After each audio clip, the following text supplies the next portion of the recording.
Meu filho me abandonou após um AVC, você é um estorvo. Os vizinhos irão cuidar de você. Ele disse e desapareceu, mas o que ele não imaginava era que receberia um seguro de vida milionário. Olá! Seja bem-vindo! Curta, se inscreva e ative as notificações. Meu nome é Maria e eu nunca, nem nos meus sonhos mais desvairados ou pesadelos mais sombrios, imaginaria que um dia meu filho me descartaria. Mas essa é uma dor para depois.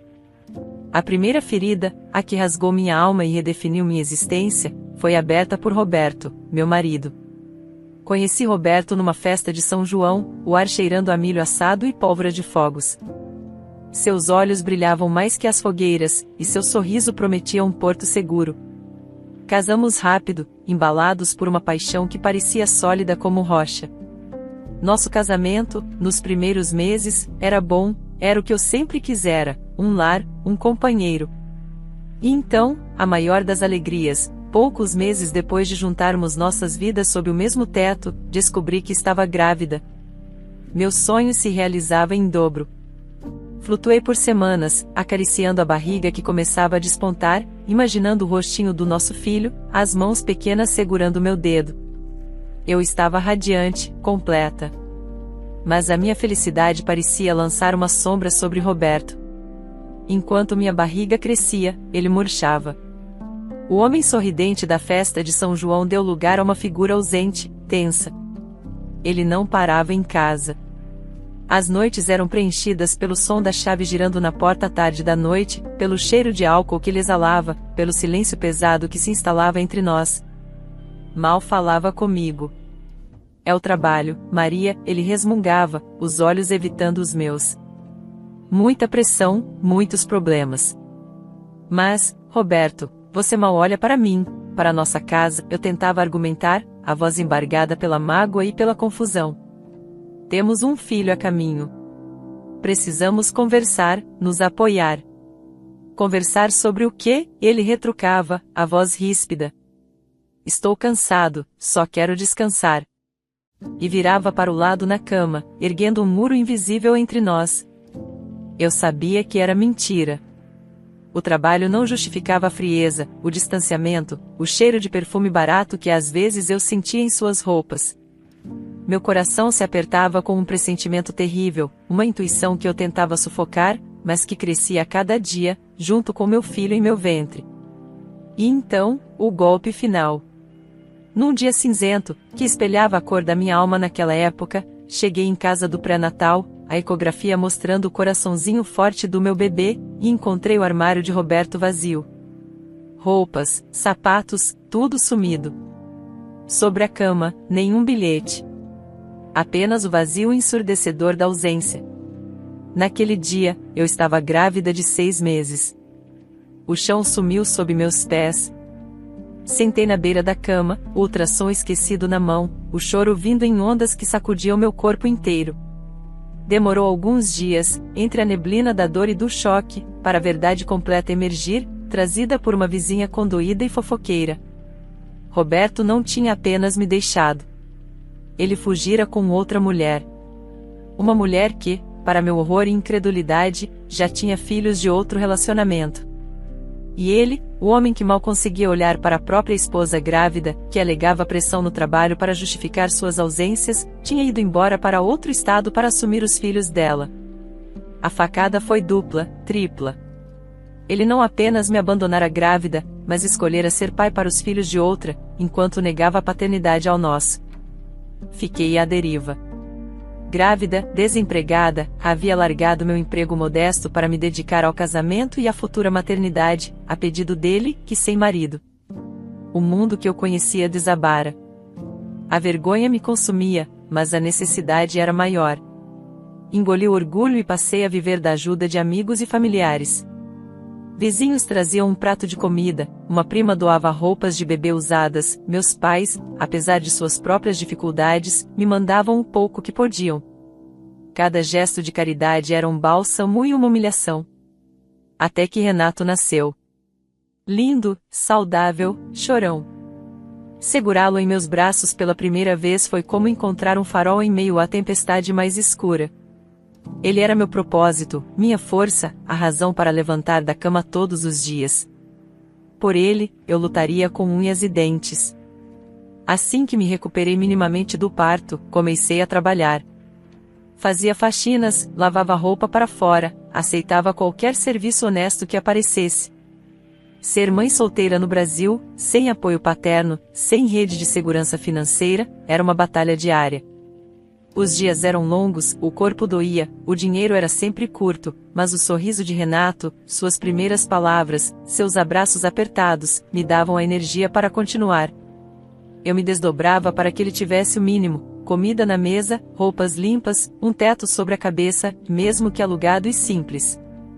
Eu dava tudo o que podia, e até o que não podia, para que meu filho tivesse uma vida boa, para que não sentisse tanto a falta do pai que nunca conheceu e das coisas que nunca tivemos. Os anos passaram nesse ritmo frenético de trabalho e maternagem. E então, como um soco no estômago, veio outra notícia sobre Roberto, trazida novamente pela mesma vizinha, agora com um tom quase triunfante de quem confirma uma desgraça alheia. Descobri que meu ex-marido, o homem que me deixará sem nada, havia ajudado a formar os filhos da amante. Pagará a faculdade para eles. Enquanto isso, eu contava moedas para pagar a mensalidade da modesta escola particular de Renato, sonhando com o dia em que ele pudesse ter acesso a uma educação superior que eu mesma nunca tive. A facada latejou novamente, mais profunda. Não bastasse a traição e o abandono, havia a injustiça cruel de ver os frutos do trabalho dele beneficiarem outros, enquanto seu próprio sangue lutava por migalhas. E a humilhação final, soube também que ele construíra uma casa para amante, um lar sólido e seguro, enquanto eu pulava de aluguel em aluguel, sempre com medo de não conseguir pagar a próxima conta. A raiva me corroía por dentro, um ácido que ameaçava me consumir. Mas olhar para Renato, ver seu esforço nos estudos, sua bondade ingênua, me impedia de afundar no ressentimento. Eu não podia fraquejar. Não era fácil, mas eu faria de tudo por meu filho. Ele era meu mundo. A vida, no entanto, tem suas ironias cruéis e, por vezes, justas. Anos depois, quando Renato já era um adolescente de quase 15 anos, alto e começando a ter um vislumbre de bigode, a notícia chegou: a amante largara Roberto. O deixará sem nada, exatamente como ele fizera comigo. A casa ficará para ela, claro. Ele perdeu o emprego que tinha lá, e a mulher, vendo que ele não tinha mais serventia, o descartou. E então, para minha absoluta surpresa e consternação, ele voltou. Apareceu na minha porta no fim de tarde, magro, envelhecido, os olhos antes brilhantes agora opacos e derrotados. Carregava apenas uma mochila velha e surrada, contendo o pouco que lhe restara. Ele parou no portão, hesitante. Maria, ele começou, a voz rouca. Posso entrar? Olhei para ele, para a figura patética que ele se tornará. Uma parte de mim sentiu uma satisfação sombria, a justiça poética se cumprindo. Mas outra parte, a que ainda lembrava do rapaz sorridente da festa de São João, sentiu uma pontada de algo que se assemelhava à pena. Mas a mágoa era maior, a cicatriz muito profunda. Não, Roberto, respondi, a voz firme, apesar do turbilhão interno. Aqui não é mais o seu lar. Você fez sua escolha há muitos anos. Ele baixou a cabeça. Eu sei. Eu errei. Errei muito, Maria. Me perdoa. O perdão é algo complexo, Roberto. Mas entrar aqui, não entra. Renato estava em casa. Ouviu a voz do homem no portão e veio ver quem era. Contei a ele, de forma breve e direta, que aquele era seu pai. Renato, meu filho geralmente tão doce e falante, ficou em silêncio. Seus olhos, antes curiosos, endureceram. Ele olhou para Roberto por um longo instante, uma avaliação fria que me gelou a espinha. Depois, virou as costas e voltou para dentro de casa, sem dizer uma palavra. Ele não quer me conhecer? Roberto perguntou, a voz embargada. Ele tem 15 anos, Roberto. Viveu a vida inteira sem você. Eu não vou obrigá-lo a nada. A decisão é dele, eu disse, mantendo a porta entreaberta, mas meu corpo bloqueando a passagem. Ele não quis te conhecer. Eu o deixei à vontade, mas ele não demonstrou a menor vontade. Roberto assentiu, derrotado. Ele se afastou, arrastando os pés e a mochila velha. Descobri depois que ele foi morar num barraco de madeira nos fundos do terreno de um conhecido, na periferia da cidade. Passou necessidades reais, fome, frio. A raiva que eu sentia dele era imensa. Era a raiva de anos de luta solitária, a raiva por ele ter investido nos filhos de outra enquanto o nosso passava aperto, a raiva pela casa que ele deu à amante enquanto eu temia o despejo. Mas vê-lo naquela situação era miserável. A compaixão, essa característica teimosa que às vezes me amaldiçoava, começou a brotar em meio ao ressentimento. Comecei a ajudá-lo, discretamente. Uma vez por semana, eu preparava uma sopa quente, um prato de comida reforçado, e levava até o barraco. Às vezes, comprava algum remédio para a tosse persistente que ele desenvolvera. Obrigado, Maria, ele dizia, os olhos marejados, devorando a comida com avidez. Você não precisava fazer isso. Depois de tudo. Estou fazendo por mim, eu respondia, seca, embora não fosse totalmente verdade. Me perdoa, Maria. Por tudo. Pelo Renato, por você. Fui um tolo, um canalha. Eu ficava quieta. Seu pedido de perdão ecoava no vazio. Não aliviava a mágoa no meu coração, não apagava as noites em claro, os dias de exaustão, a humilhação. Mas eu continuava levando a comida. Era o mínimo que minha consciência permitia. Eu tentava fazer o meu melhor, mesmo com o coração pesado. Um dia, ele apareceu na minha casa novamente. Não no portão, mas bateu na porta, mais arrumado, um brilho diferente nos olhos. Maria, vim me despedir, ele disse, a voz mais firme. Consegui um emprego. É em outro estado, numa fazenda. Não vou ganhar bem, mas eu vou mandar a pensão do Renato. Todo mês. É o mínimo que eu posso fazer. Olhei para ele, surpresa. Uma promessa. Vinda dele, era difícil acreditar, mas havia uma sinceridade em seu olhar que eu não via há anos. É o mínimo mesmo, Roberto, concordei. Ele merece. Ele sempre mereceu. Eu sei. Vou tentar consertar um pouco do estrago que fiz. Desejei-lhe boa sorte, sem muito entusiasmo, mas também sem hostilidade. Ele agradeceu e partiu. Parte de mim duvidava que veria um centavo sequer. Mas, um mês depois, para meu espanto, um depósito apareceu na minha conta. Não era um valor alto, longe disso, mal cobria os custos dos livros da escola de Renato naquele mês, mas era algo. Era dele. Era para o filho. Aquele primeiro pagamento me deu um fôlego inesperado, uma ajuda que, embora pequena, fez diferença. Ele continuou enviando. Alguns meses, o valor era um pouco maior, em outros, vinha reduzido pela metade, com um bilhete torto anexado ao comprovante do correio pedindo desculpas, dizendo que o trabalho tinha sido fraco. Mas ele enviava. Aquela pequena quantia irregular, somada ao meu salário suado de 2 empregos, faxineira durante o dia, copeira à noite, começou a fazer diferença. Eu juntei cada centavo. O dinheiro da pensão, o meu salário, as economias que fazia abrindo mão de qualquer luxo, por menor que fosse. Meu objetivo era um só, a faculdade de Renato. Eu não queria que ele passasse pelas dificuldades que eu passei. Queria que ele tivesse a chance de um futuro diferente, um futuro que Roberto me roubara e que agora, ironicamente, ajudava a construir, mesmo que com migalhas. A jornada foi árdua. Foram anos de privações extremas, de noites mal dormidas, de preocupação constante com as contas. Mas Renato correspondeu a cada sacrifício. Estudou com afinco, passou no vestibular para uma boa universidade pública, o que já aliviava a questão das mensalidades, mas ainda havia custos com material, transporte, alimentação. Ele sabia do meu esforço, e isso o motivava ainda mais. Com muita dificuldade, com a ajuda irregular de Roberto e minha dedicação integral, consegui formar meu filho. O dia da formatura foi um dos mais felizes da minha vida. Vê-lo ali, de beca, recebendo o diploma, era prova de que toda a luta valerá a pena. As lágrimas que chorei naquele dia não eram de tristeza ou mágoa, mas de um orgulho imenso, de um alívio profundo. Logo após a formatura, Renato conseguiu um bom emprego na área dele. O salário inicial não era nenhuma fortuna, mas era o suficiente para ele começar a caminhar com as próprias pernas, para sentir a dignidade de se sustentar e, aos poucos, começar a melhorar de vida. Vê-lo feliz, realizado, pagando suas próprias contas, fazendo planos para o futuro. Era minha maior recompensa. Meu filho estava bem, estava encaminhado.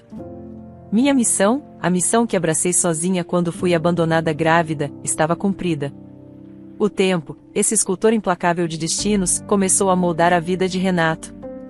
Ele progredia, sim, mas com a lentidão frustrante de quem almeja o cume da montanha estando ainda no sopé. Sua carreira avançava a passos miúdos, e a cada pequena conquista, a fome por mais parecia crescer exponencialmente dentro dele. Ele falava sem parar de suas ambições, dos carros que teria, das casas, da conta bancária recheada. Seus olhos brilhavam com uma febre que eu reconhecia, não de paixão, mas de pura cobiça. Mãe, um dia a senhora vai ver. Vou ser rico. Rico de verdade, ele dizia, gesticulando com entusiasmo enquanto me mostrava um relógio novo, caro demais para seu salário atual. Chega de passar aperto, de contar moeda. Nunca mais. Eu suspirava, um nó se formando na garganta. Meu filho, dinheiro é bom, ajuda, mas não é tudo na vida. Não é tudo. Mãe, a senhora diz isso porque nunca teve. A senhora não sabe o que é ver os outros tendo tudo e você nada. Eu sei. Eu lembro. Lembro da roupa remendada, do tênis furado, da vergonha. Nunca mais. Eu sempre achei que essa ânsia desmedida fosse a cicatriz deixada pela infância difícil, pela ausência do pai, pelas privações que eu, apesar de todo o esforço, não consegui evitar completamente. Era uma ferida que, em vez de curar com o tempo e o sucesso inicial, parecia infeccionar, distorcendo seus valores. Renato começou a investir pesadamente em sua aparência. Roupas de grife, sapatos importados, o cabelo sempre impecável. Imagem é tudo, mãe, ele justificava. As pessoas te tratam diferente quando você parece bem-sucedido. Abre portas, cria oportunidades. No início, eu vi apenas um jovem querendo se encaixar, querendo apagar as marcas da pobreza. Mas a ganância do meu filho foi crescendo como uma erva daninha, sufocando a bondade que eu sabia existir nele. Ele passava horas e horas no escritório, chegava em casa exausto, mas com um brilho febril nos olhos quando contava suas estratégias. Hoje eu dei um jeito naquele puxa-saco do Almeida, ele me contou certa noite, enquanto jantávamos a comida simples que eu havia preparado. Soltei umas verdades sobre ele pro chefe, umas coisas que ouvi no corredor. Nada demais, só para dar uma queimada. Aquela vaga de supervisor vai ser minha. Meu estômago revirou. Renato. Isso não está certo. Falar mal de um colega pelas costas? Inventar coisas? Ele deu de ombros, mastigando com pressa. Mãe, é assim que o mundo funciona. Se eu não fizer isso, alguém faz comigo. Ser bonzinho só faz os outros pisarem em você. Eu cansei de ser pisado. Agora eu quero estar no topo, pisando nos outros se for preciso. Mas, meu filho, isso não é você. Eu não te criei para ser assim. Para conseguir as coisas passando a perna nos outros? Minha voz estava embargada, a decepção era um gosto amargo na boca. A infância difícil não é desculpa para se tornar alguém sem escrúpulos. Você deveria ir atrás dos seus sonhos, sim, trabalhar duro, mas com honestidade. Honestidade não paga as contas, mãe. Nem compra o carro do ano, ele retrucou, já se levantando da mesa, impaciente com minha ingenuidade. Ele me contava essas coisas com uma naturalidade assustadora, como se fossem táticas válidas num jogo onde só os mais espertos vencem. Chegou ao ponto de mentir sobre onde morava, dizendo aos colegas e superiores que vivia num bairro de alta classe, para reforçar a imagem de sucesso que queria projetar. O pior é que suas táticas pareciam funcionar. Ele conseguiu promoções, aumentos. Cada degrau que subia na empresa, cada elogio do chefe conquistado à custa da reputação de outro, parecia reforçar seus pensamentos tortos. O sucesso validava os meios. Eu me sentia impotente. Via meu filho se transformar em alguém que eu não reconhecia, alguém que me assustava. Passei a rezar mais, pedindo a Deus que colocasse juízo naquela cabeça, que o fizesse enxergar o erro de seus caminhos antes que fosse tarde demais. Enquanto Renato ascendia em sua carreira duvidosa, minha própria trajetória seguia o caminho inverso. A saúde, antes robusta apesar das dificuldades, começou a dar sinais de esgotamento. Os anos de trabalho intenso, muitas vezes em 2 empregos simultâneos, limpando casas durante o dia, servindo mesas à noite, cobravam seu preço. As dores nas costas se tornaram companheiras constantes, uma pontada aguda que me tirava o fôlego ao menor esforço. As pernas pesavam, inchavam, protestavam a cada passo. Tentei esconder o quanto pude, tomando analgésicos baratos, fazendo compressas quentes, não queria ser um fardo, não queria atrapalhar a ascensão do meu filho. Mas o corpo tem limites. E o meu chegou ao extremo. Numa tarde banal, enquanto estendia a roupa no varal do nosso pequeno apartamento alugado, senti uma tontura súbita, o lado esquerdo do meu corpo ficou estranhamente pesado, a visão turvou. A última coisa que lembro foi do céu azul girando antes de tudo ficar escuro. Acordei num quarto de hospital, o cheiro de desinfetante no ar, um bip constante ao meu lado. Vizinhos me encontraram caída no quintal e chamaram a ambulância.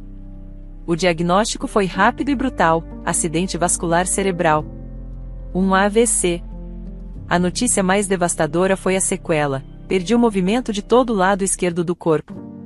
Braço e perna inertes, o canto da boca levemente caído. Fiquei internada alguns dias. Renato esteve lá, claro. Resolveu a burocracia, ouviu as explicações dos médicos. Mas seu rosto era uma máscara de impaciência contida. Via-se que sua mente estava em outro lugar, provavelmente no trabalho que estava perdendo, nas reuniões que não podia comparecer. Recebi alta com uma perspectiva incerta. Fisioterapia intensiva, talvez, com sorte e muito esforço, eu pudesse recuperar parte dos movimentos. Mas não era uma certeza. E levaria tempo. Muito tempo. Voltamos para casa. A casa que antes era meu refúgio, agora parecia uma prisão cheia de obstáculos. A cama alta demais, o banheiro escorregadio, a cozinha inacessível. Eu dependia de ajuda para tudo: comer, ir ao banheiro, me vestir, me mover da cama para a velha cadeira de rodas que conseguimos emprestada. Não tínhamos dinheiro para pagar um cuidador. Os custos médicos já haviam consumido as poucas economias que eu tinha. Renato, então, assumiu a tarefa. Mas era visível o quanto aquilo o contrariava. Ele fazia o que precisava ser feito, me dava banho com movimentos bruscos e eficientes, preparava refeições rápidas e sem graça, me levantava e me colocava na cadeira com um suspiro mal disfarçado. Seu rosto estava sempre sério, a mandíbula tensa, os olhos fixos em algum ponto distante. As conversas eram monossilábicas. "Precisa de algo, mãe?" ele perguntava, já se afastando. "Não, meu filho, obrigada", eu respondia, a voz fraca, tentando não pedir nada, tentando ser o menor incômodo possível. Eu me sentia um estorvo. Um peso morto na vida do meu filho ambicioso. A tristeza me consumia por dentro, uma dor mais profunda que a paralisia física. Ver a irritação mal contida em seus olhos a cada vez que eu precisava de ajuda era uma tortura silenciosa. A culpa, irracional mas presente, me roía. Eu tinha me tornado o obstáculo que ele precisava superar. Foi então que um raio de luz surgiu na minha escuridão. Seu Antônio e Dona Elza, nossos vizinhos do apartamento em frente, um casal na casa dos 50 anos, começaram a aparecer. Tinham um filho, Marcos, um rapaz de uns 18 anos, quieto e educado. Eles viram minha situação, talvez tenham percebido a tensão entre mim e Renato. "Dona Maria, bom dia. Fiz um bolo de fubá, trouxe um pedaço para a senhora", Dona Elza dizia, entrando com um sorriso caloroso e um prato fumegante. "Se precisar ir ao médico, me avisa que eu levo a senhora no meu carro", ofereceu seu Antônio, um homem calmo e gentil. Aos poucos, a ajuda deles se tornou constante, natural. Eram anjos na minha vida. Dona Elza, com uma paciência infinita, vinha me ajudar no banho, conversando amenidades, me tratando com dignidade e carinho. Seu Antônio me levava às consultas de fisioterapia, ajustando o banco do carro, me ajudando a entrar e sair com cuidado. Marcos, o filho deles, vinha depois da escola, me ajudava a passar da cadeira para a cama, me alcançava um copo d'água, às vezes até lia o jornal para mim. Faziam tudo com uma bondade desinteressada que aquecia meu coração e, ao mesmo tempo, ressaltava dolorosamente a ausência emocional do meu próprio filho. Renato pareceu aliviado com a ajuda dos vizinhos. Começou a usá-los como desculpa para se ausentar cada vez mais. Chegava mais tarde do trabalho, saía nos fins de semana alegando compromissos profissionais urgentes. As poucas horas que passava em casa eram dedicadas ao celular ou ao computador, imerso em seu próprio mundo. A distância entre nós crescia a cada dia, um abismo frio e silencioso. Até que um dia, o golpe final. Acordei e a casa estava silenciosa demais. Chamei por Renato, mas não houve resposta. Pedi a Dona Elsa, que viera trazer meu café da manhã, para verificar o quarto dele. Ela voltou pálida, os olhos arregalados. Ele não está, Dona Maria. As roupas dele sumiram. Só tem isso aqui na cama. Ela me entregou um envelope branco. Minhas mãos tremiam tanto que mal consegui abrir. Era uma carta. A caligrafia apressada de Renato preenchia a página. Mãe, não posso mais fazer isso. Eu sei que a senhora precisa de ajuda, mas eu não consigo. A senhora se tornou um estorvo na minha vida. Por sua causa, perdi uma promoção importante. Não consigo me concentrar no trabalho, não consigo fazer networking, não consigo crescer. Minha vida está parada por sua causa. Os vizinhos são bons, eles podem cuidar da senhora. Dona Elsa e seu Antônio gostam de ajudar. Eles dão conta. Eu preciso focar em mim, no meu futuro. Estou indo morar em outro lugar, um lugar onde eu possa finalmente me dedicar ao meu crescimento, sem ter que me preocupar com mais nada. Não me procure. É melhor assim. Renato. Cada palavra era uma facada. Um estorvo. Era isso que eu era para ele. O filho por quem eu dera minha vida, minha saúde, minha juventude. A dor foi tão avassaladora, tão física, que achei que meu coração fosse parar. Ser deixada pelo marido, grávida e sem nada, tinha sido brutal. Mas aquilo, ser abandonada pelo próprio filho, de forma tão fria e calculista, era uma dor de outra dimensão. Era a negação de tudo que eu fui, de todo o amor que dei. Era o vazio absoluto. Comecei a chorar. Um choro convulso, gutural, que vinha do fundo da alma rasgada. Chorei por horas, agarrada àquela carta cruel, até não ter mais lágrimas, apenas soluços secos e uma dor que parecia me partir ao meio. Dona Elsa e seu Antônio me encontraram assim. Ficaram chocados, indignados. Isso não pode ficar assim, Dona Maria, exclamou seu Antônio, o rosto vermelho de raiva. Isso é crime. Abandono de incapaz. Temos que chamar a polícia. Dona Elsa concordou, os olhos cheios de lágrimas de compaixão e revolta. Ele não pode fazer isso com a senhora e sair impune. Mas, em meio à minha devastação, uma clareza dolorosa surgiu. Balancei a cabeça, a voz embargada, quase um sussurro. Não, polícia não. Mas Dona Maria.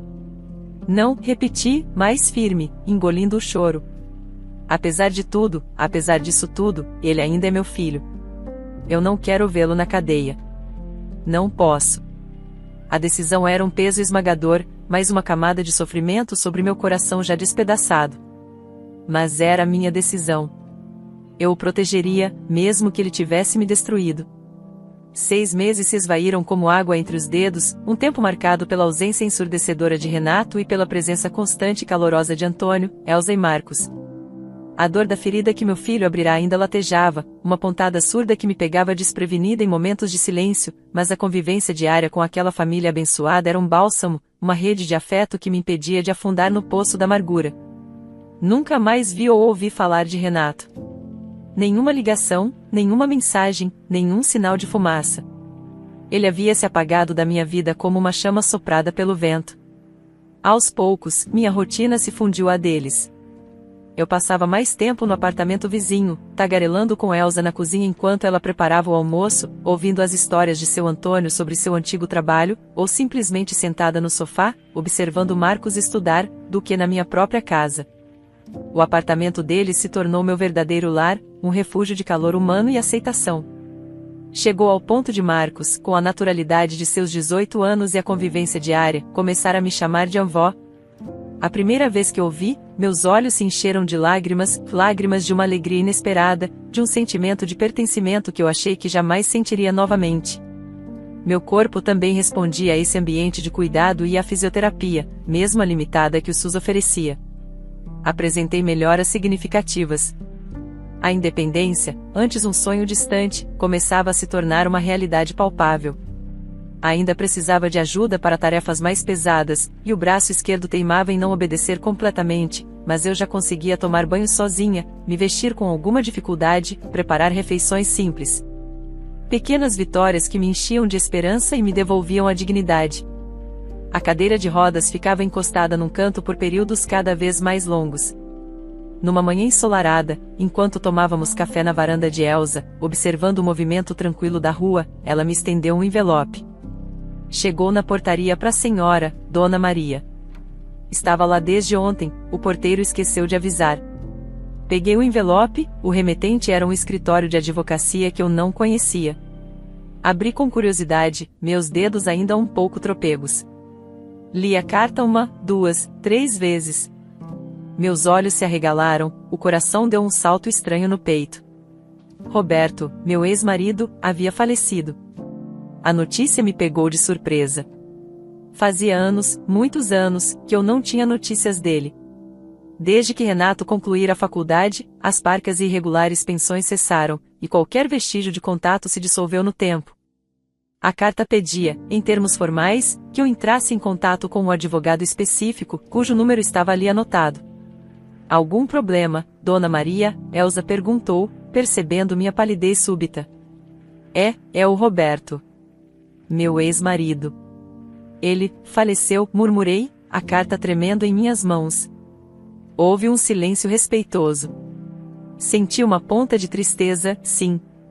Uma melancolia difusa pela memória do jovem que lhe fora, pela vida que poderíamos ter tido, pela inevitabilidade da morte que chega para todos. Mas não cheguei a chorar. O tempo, a distância e, principalmente, a profundidade das feridas que ele me causará haviam erodido qualquer sentimento mais forte.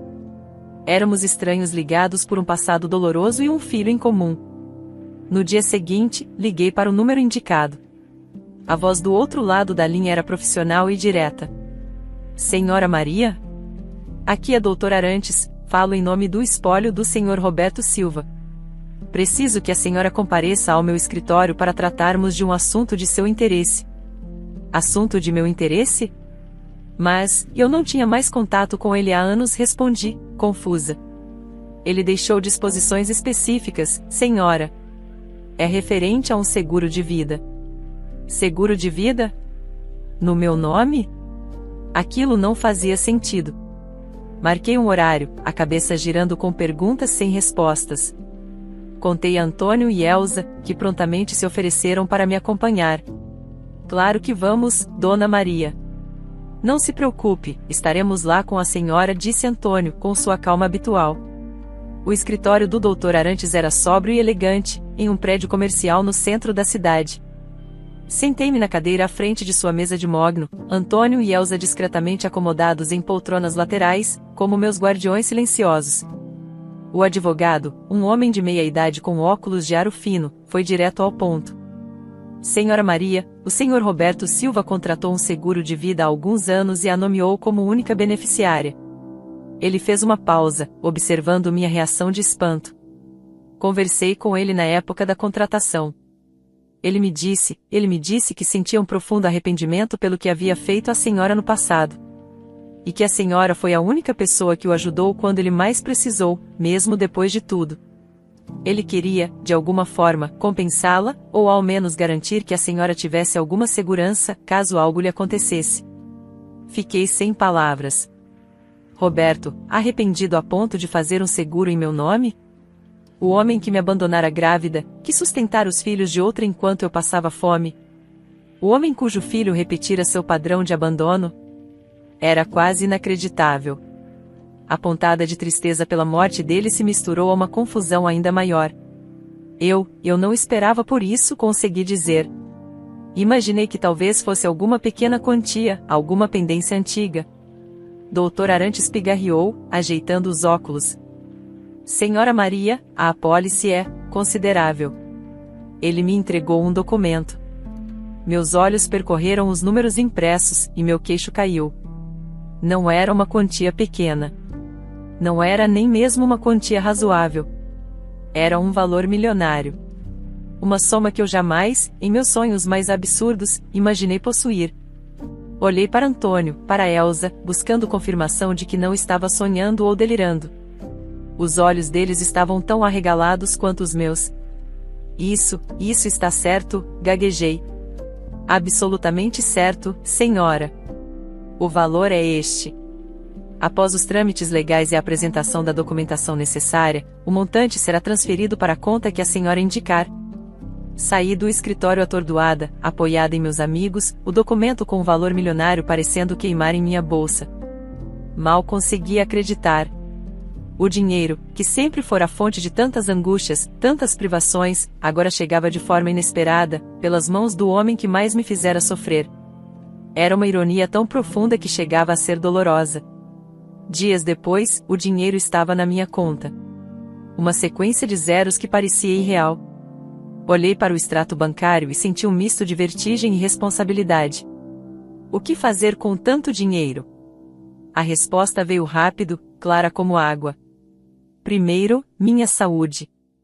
Paguei por sessões de fisioterapia nas melhores clínicas da cidade, comprei uma cadeira de rodas nova, leve e moderna, embora, felizmente, a usasse cada vez menos, e contratei uma arquiteta para reformar completamente meu apartamento, adaptando cada cômodo às minhas necessidades, eliminando barreiras, trazendo conforto e segurança. Depois, meus anjos da guarda. A gratidão que eu sentia por Antônio, Elsa e Marcos era imensurável. Dinheiro nenhum poderia pagar a bondade, o carinho, o apoio que eles me deram no momento mais sombrio da minha vida. Mas eu podia, ao menos, aliviar suas cargas, realizar seus sonhos. Para seu Antônio, que rodara quilômetros me levando a consultas e exames sem jamais reclamar, comprei um carro novo, 0 quilômetro. Seus olhos brilharam como os de uma criança ao ver o veículo na garagem do prédio. Para Elsa, cujo sonho era ter uma cozinha planejada e um banheiro reformado, contratei a mesma arquiteta e transformei o apartamento deles, deixando-o lindo e funcional. E para Marcos, o aneto querido, ofereci algo que sabia valer mais que qualquer bem material, paguei integralmente sua faculdade, o curso de engenharia que ele tanto desejava, garantindo que ele tivesse a oportunidade de construir um futuro brilhante sem as preocupações financeiras que assombram tantos jovens. De início, eles negaram veementemente os presentes. Imagina, Dona Maria. Fizemos de coração. Não precisa disso, dizia Elsa, emocionada. A senhora não tem obrigação nenhuma, reforçava Antônio, sem jeito. Mas eu insisti. Vocês fizeram por mim o que dinheiro nenhum paga. O valor que recebi é muito grande, e a minha maior alegria será poder dividir um pouco dessa sorte com vocês, que foram minha família quando eu mais precisei. Diante da minha insistência e do carinho genuíno por trás da oferta, eles acabaram aceitando, com lágrimas nos olhos e abraços apertados. Com os tratamentos intensivos e de qualidade, minha recuperação deu um salto. Em poucos meses, eu havia recuperado quase que por completo os movimentos. A boca voltara ao normal, a perna respondia firmemente, apenas o braço esquerdo ainda apresentava uma leve dificuldade, uma teimosia residual, mas nada que me impedisse de fazer minhas atividades diárias. Voltei a cozinhar minhas próprias refeições, a cuidar da minha casa, a andar pela rua com segurança. Sentia-me renascida. Passei a ficar mais tempo no meu apartamento recém-reformado, desfrutando da minha independência reconquistada. Mas a ligação com meus vizinhos não diminuiu. Eles continuavam presentes, não mais por necessidade minha, mas por puro afeto. Almoçávamos juntos quase todos os dias, passeávamos no parque nos fins de semana, conversávamos por horas a fio. Éramos, de fato, uma família escolhida pelo coração. No entanto, a notícia do meu enriquecimento súbito, de alguma forma, como erva daninha que sempre encontra uma fresta para brotar, chegou aos ouvidos de Renato. E então, após um ano inteiro de silêncio e ausência, ele reapareceu. Bateu à minha porta num fim de tarde. Hesitei antes de abrir. Meu coração deu um solavanco doloroso ao vê-lo ali. estava mais magro, abatido, os olhos fundos, as roupas caras agora um pouco desalinhadas. Mãe, ele começou, a voz embargada, os olhos baixos.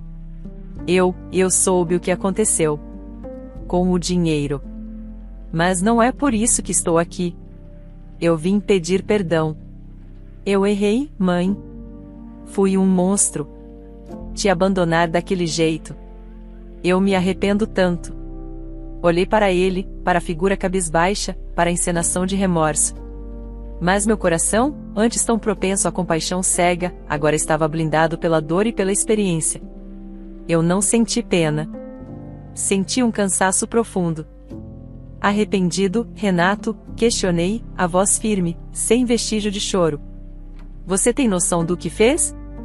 Se não fossem Antônio, Elza e Marcos, eu poderia nem estar mais aqui para ouvir suas desculpas. Poderia ter morrido sozinha, abandonada. Você pensou nisso? Eu sei, mãe, eu sei.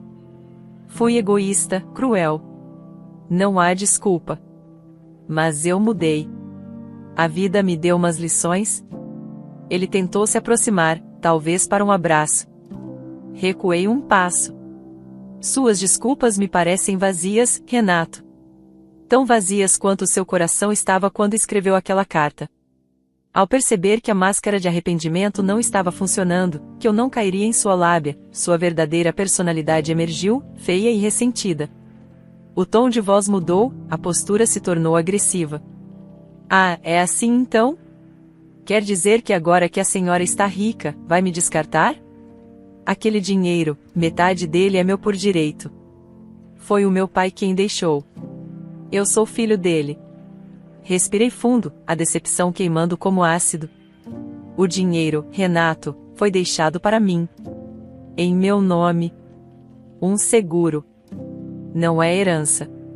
E mesmo que fosse, depois do que você fez, você acha que teria algum direito moral a ele? Direito moral não enche barriga. Eu vou entrar com um advogado. Vou pegar o que é meu. A senhora vai ver.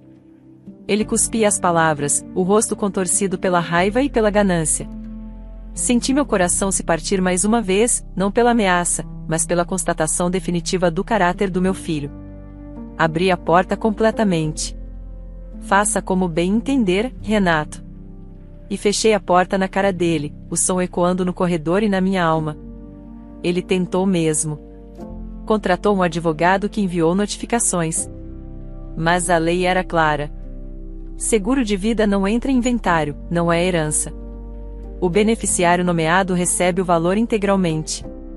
Quando Renato e seu advogado perceberam que não havia brecha legal, que não conseguiriam tirar um centavo de mim, a estratégia mudou. Ele passou a me visitar insistentemente. Não mais com ameaças, mas com uma súplica velada, uma história triste. Descobri, através de uma conversa casual com um antigo colega dele que encontrei na rua, o que realmente havia acontecido. Renato fora demitido. E por pouco não fora preso. Apesar de todos os meus avisos no passado, ele não aprenderá a lição. Tentará desviar valores da empresa onde trabalhava, fora descoberto e demitido por justa causa. A empresa só não prestou queixa para evitar um escândalo maior. Agora, Renato estava na pior situação possível. Sem emprego, sem dinheiro, com um nome sujo na praça. Assim como seu pai antes dele, acabou morando num barraco emprestado numa favela distante. Passava fome, frio, necessidade. A vida, com sua ironia implacável, o colocará exatamente no mesmo lugar de onde ele tanto quisera fugir, e no mesmo lugar onde seu pai terminara. A notícia me atingiu como um raio. A imagem do meu filho, o menino que eu carreguei no ventre, passando fome, vivendo em condições subhumanas. Era demais para o meu coração de mãe suportar.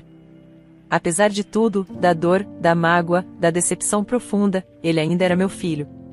Eu não conseguiria dormir sabendo que ele estava naquela situação.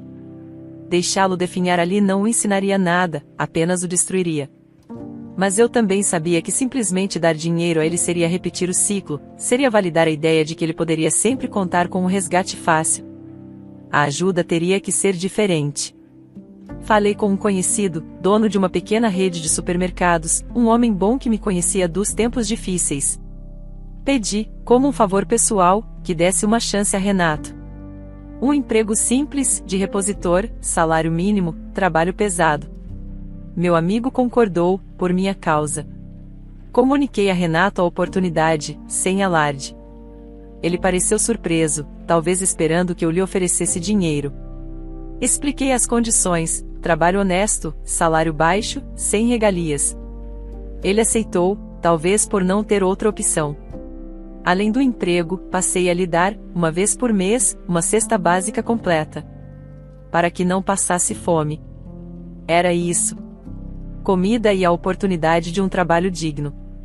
O resto, a responsabilidade de se reerguer, era inteiramente dele. Nenhum centavo a mais saiu do meu bolso para ele. Aos poucos, comecei a notar uma mudança.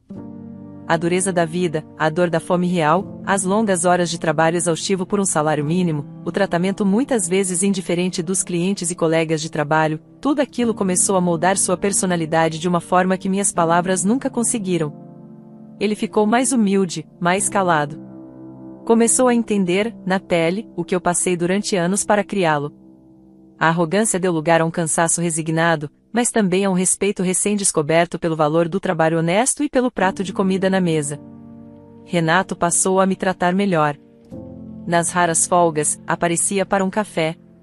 Trazia presente simples quando recebia o salário, uma flor colhida no caminho, uma caixa de bombons barata.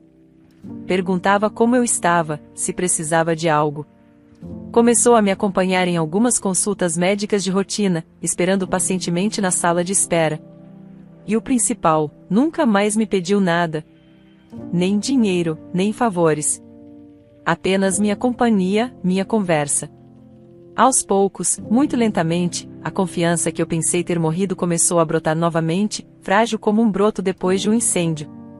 Mas eu me mantive firme.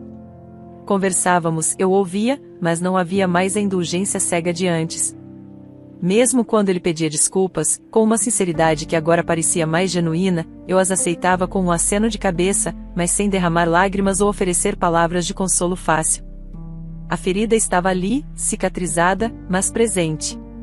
Hoje, conto essa longa e tortuosa história sentada na poltrona confortável do meu apartamento adaptado.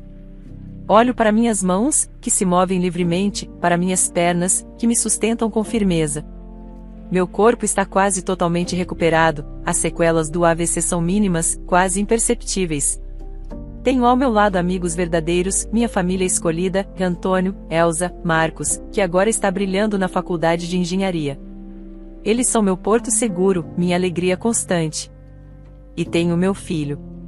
Um filho que errou terrivelmente, que me causou a dor mais profunda que uma mãe pode sentir, mas que, através do sofrimento e da minha firmeza, tem dado provas de que busca a mudança. Nossa relação é outra, reconstruída sobre escombros, com cautela e limites claros. Ele está aprendendo, da forma mais dura, o valor da honestidade, da humildade, do respeito. E eu estou aqui, ao lado dele, não apenas para acolher o filho arrependido, mas para continuar fazendo meu papel de mãe, a que ensina, a que guia, mesmo que o caminho do aprendizado seja, por vezes, doloroso. Me manterei firme, pois o amor também se manifesta na disciplina e na verdade. Espero que tenha gostado da história. Curta, comente e compartilhe. Obrigado por assistir.